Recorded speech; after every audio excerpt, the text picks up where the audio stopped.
नमस्कार, 29 न्यूज में आपका स्वागत है। आप देख रहे हैं विश्व का पहला पर्यावरण प्रेमी राष्ट्रवादी न्यूज नेटवर्क 29 न्यूज।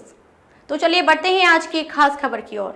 विधानसभा चुनाव 2023-24 के चुनावी महाकवरेज के सत्ता का महासंग्राम के खास एपिसोड में 29 न्यूज के चेयरमैन संपादक सत्यनारायण जोशी, क्रांतिकारी के आरएलपी युवा नेता पप्पूराम जाखड़ हथुंडी से तीखे सवाल। जय हिंद, नमस्कार। मैं आपके साथ सत्यनारायण जोशी, क्रांतिकारी। आज हमारे साथ एक ऐसी शख्सियत मौजूद है जो आरएलपी का युवा नेता है और हमारी अभी उपस्थिति है ओसिया विधानसभा क्षेत्र में। जी, आपका हमारे चैनल में स्वागत है। बहुत बहुत आभार आपका। मीडिया टीम सूरदर्शन टीवी से आप पधारे और हमें अवसर दिया आपने। अभी हमारी विधानसभा की विशेष कवरेज चल रही है और आपके ओसिया विधानसभा क्षेत्र में वर्तमान स्थिति क्या है, और पहले आप अपना परिचय के साथ शुरुआत करें। मेरा नाम पप्पू जाखड़ है। मैं आरएलपी का एक कार्यकर्ता हूँ और हथुंडी गांव है, ओसिया विधानसभा क्षेत्र है हमारा। और आपको राजनीति का अभी है कुछ आपका पद पे? आप कोई पद नहीं, ओनली फॉर एक कार्यकर्ता हो। और वर्तमान में आपके यहाँ हथुंडी में गांव की जनता का क्या मूड है? वर्तमान में हथुंडी में गांव की जनता का पिछले जैसे 2018 में कांग्रेस के चुनाव हुए थे, हथुंडी गांव की जनता का मूड क्या है? प्रेजेंट टाइम में अगर बात करें जनता की मूड की, तो पिछली बार 2018 में जो चुनाव हुए उस टाइम तो भाई सुश्री दिग्गज विधायक बने थे। उस 2 साल बाद आए पंचायत समिति सदस्य चुनाव। पंचायत समिति सदस्य चुनाव में हमारे ग्राम हथुंडी में फर्स्ट बार तीसरा फंड राष्ट्रीय लोकतांत्रिक पार्टी सिंबल से भागीरथ जी नैयण उम्मीदवार हुए। और बात करें अगर पिछले 70 साल से, तो हथुंडी में आज से आज तक कांग्रेस नहीं हारी। फर्स्ट बार पंचायत समिति सदस्य चुनाव में 339 वोट से आरएलपी के सिंबल से भागीरथ जी नैयण विजय हुए।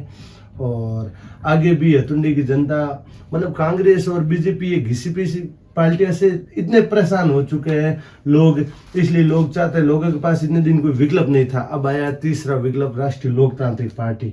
तो बहुत सारी जनता जनार्दन गरीब का मतलब निवेश है कि भाई राष्ट्रीय लोकतांत्रिक पार्टी को सपोर्ट करे, घर जवान हर किसान को मजबूत करे। अब ये एक सोशल मीडिया पे वीडियो वायरल हो रहा है, हनुमान जी बेनीवाल को 1 करोड़ रुपए का ऑफर दिया है कि हराने के लिए। अब देखो, ये राजनीति है, ये पक्ष विपक्ष की बातें करने तो इनका काम है। प्रत्यक्ष प्रमाण थोड़ी है ना कि 1 करोड़ रुपए दिए। मानो कि भाई सांसद साहब वहां रुके थे और बद्री जी आए, कोई वैसे उनका कोई पारिवारिक रिश्ता भी है, उनकी वजह से कोई राजनीतिक चर्चा भी हुई होगी, नहीं कहते होती है। पर 1 करोड़ रुपए 2 रुपए, अगर पार्टी फंड में पैसे कोई कमी नहीं, और रुपए से अगर काम होता है तो ऐसे ऐसे नेता बैठे मेरे पास 3 करोड़ रुपए मैं दिव्य जी को दिलाता हूँ, वैसे से वो चुनाव नहीं लड़ेगा क्या? पैसा से कभी नहीं होता, जनता का प्यार है और जनता उनको चाहती है। और बद्री जी ने तो अपने बातचीत की होगी कि भाई क्या मोल है, क्या है, और पारिवारिक कारण भी हो सकते हैं। बद्री जी की क्या स्थिति रहती है? बद्री जी की स्थिति बात करें प्रेजेंट टाइम में कि दिव्य जी विधायक है और एक कांग्रेस एक परिवार समझे, पार्टी नहीं परिवार है, उसी परिवार में अलग ए टीम बी टीम ऐसी बातें चल रही।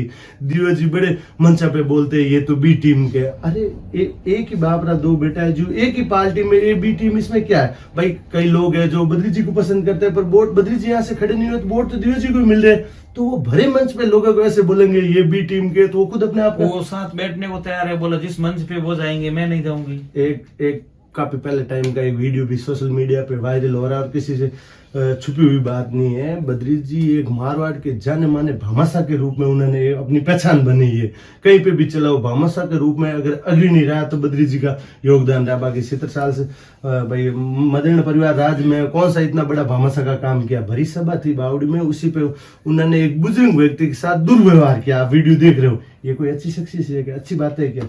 एक महिला के साथ भी किया है। एक मतलब मीटिंग थी तो सरपंच महिला को भी नीचे बैठाया।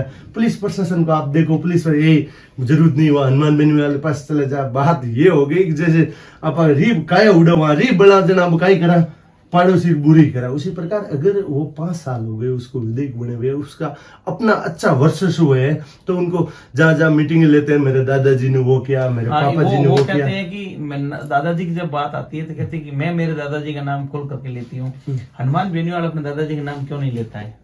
बिल्कुल आपने करेक्ट पर्सन पूछा कि हनुमान बेनीवाल तो राष्ट्रीय लेवल का नेता है। उन्होंने तो खुद ने अपनी कांग्रेस बीजेपी के अलावा एक तीसरी राष्ट्रीय लोकतांत्रिक पार्टी की स्थापना की है। वो तो उस पार्टी के सुप्रीमो है, जैसे भाई नरेंद्र मोदी बीजेपी के सुप्रीमो है, राहुल जी गांधी कांग्रेस के सुप्रीमो है, उसी प्रकार हनुमान तो एक राष्ट्र लेवल का नेता है, वो पार्टी का सुप्रीमो है। वो तो अपनी खुद का पर्सनल वर्चस्व इतना है कि उनको दादा बाकी उनका परिवार ही राजघराने से जुड़े हुए हैं, पर वो तो अपने परिवार का नाम नहीं, अपने पर्सनल व्यक्तित्व राखता। और दिव्या जी के घणों पर दादाजी नाम लो जना नहीं, पापा जी रू नाम लो कनी जो बिठा पड़े। बाकी आप खुद समझदार पापा जी नाम नहीं लेते हैं। पापा जी नाम ले, पर पापा जी ने कौन सा संघर्ष करके वहां सलाका के पीछे गए, ये तो सभी को पता ही है। कौन सा जंग की लड़ाई की जो सलाका के पीछे जाना पड़ा, उन्हें कौन सा अच्छा काम किया। उन्होंने एक बार ये भी बयान दिया था कि बोतल बेरे में फेंक दी। वहां से तो 2016-17 में एक शाम वीर तेजा जी के नाम बिल्लो का प्रोग्राम था। उस टाइम प्रेसिडेंट खेमसर के विधायक थे हनुमान जी बेनीवाल, और दिव्या जी का परिवार राजघराने से जुड़ा था। बाकी दिव्या जी का कोई उस टाइम पद नहीं था। उसी टाइम मेरे को मोमेंटो दे के दोनों ने एक साथ सम्मानित किया था। वो एक गानों भी जोड़ियों के घर जूती जद मीठी मीठी बोलती। तो बात है कि उस टाइम उनको ओसे से चुनाव लड़ना था, तो हनुमान जी हाथ मन साझा करता, ठीक है। और उसके बाद भाई हनुमान जी से इनके परिवार वालों ने विनती की होगी या इनके कार्यकर्ता ने की होगी, तभी तो उन्होंने वहां से चुनाव नहीं लड़ाया और ओसे से दिव्या जी विधायक बन गए। विधायक बनने के बाद आप कई भाषण सोशल मीडिया कभी देख लो, फर्स्ट बार दिव्या जी ने ये बात छेड़ी थी कि बोतल तो भाग रही बेरे में चली गई। और फिर हनुमान बेनीवाल तो आपको पता है, जिसका टारगेट कर लेता उसको छोड़ता नहीं, और ईंट का जवाब पत्थर से देना पड़ता है। फिर हनुमान जी ने ये बाकी राजू के लिए बाकी हनुमान बेनीवाल तो इनके परिवार की पुराने टाइम मदद मांगी, सपोर्ट भी की और करनी भी चाहिए एक पारिवारिक के नाते। ये कांग्रेस ऐसी कवायद लगा रहे कि हनुमान बेनीवाल हमारे साथ आ सकते हैं, ये कभी असंभव है, इम्पॉसिबल है। और रही बात करें आप दिव्या जी की बोल रहे हो, अब दिव्या जी का बद्री जी खराब, बेर जी खराब, शिंबू सिंह खराब, जो पार्टी का सुप्रीमो राजस्थान लेवल का मुख्यमंत्री अशोक गहलोत है वो भी खराब है। तो मारवाड़ी में कहो तो मैं नहीं कह नाचो की रावण भागो, तो इसका मतलब सब खराब है। सही सत्य पुरुष तो आप एक ही हो, और दुनिया में कोई नेता ही नहीं है जो सत्य है।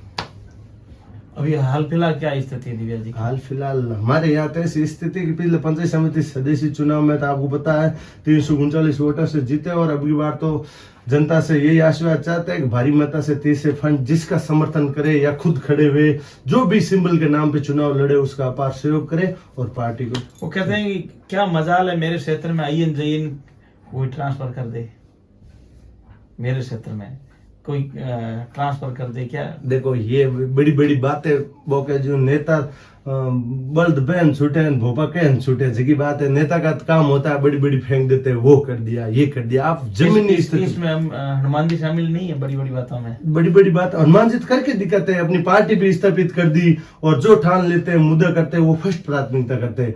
अब दिव्या जी ने आप बता रहे हो कि क्या मजाल वो ट्रांसफर कर दे, अरे सरकारी अफसर को आप क्यों परेशान करो, उनको जनता अगर जनता उनसे संतुष्ट है जनता पे छोड़ दो, जनता बताएगी। अब अपन बोल रहे कि जैन की ट्रांसफर नहीं होनी चाहिए, अब ग्राउंड स्तर पर देखे क्या पता है उस एन से जनता परेशान है, फिर उसको ट्रांसपोर्ट नहीं किया तो जनता का ही नुकसान हो रहा है ना।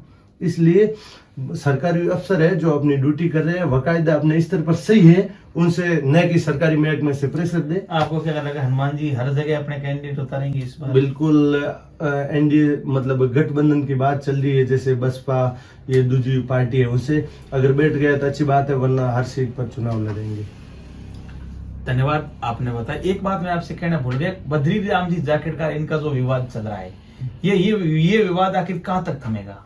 ये विवाद जब तक जाके थमेगा कि दिव्या जी को पता चलेगा कि बद्रीराम जाकर से मैं एक पार्टी में होते हुए विपक्ष हूँ। जब ये हार के घर पे बैठेंगे तब इनको पता चलेगा कि अब विवाद ये सम्मत करेंगे, तब भी आगे की राजनीति कर पाएंगे। धन्यवाद, आप अपने विचार प्रकट के। मिलवाते हैं आपको अगले शख्सियत के साथ, तब तक के लिए जय हिंद।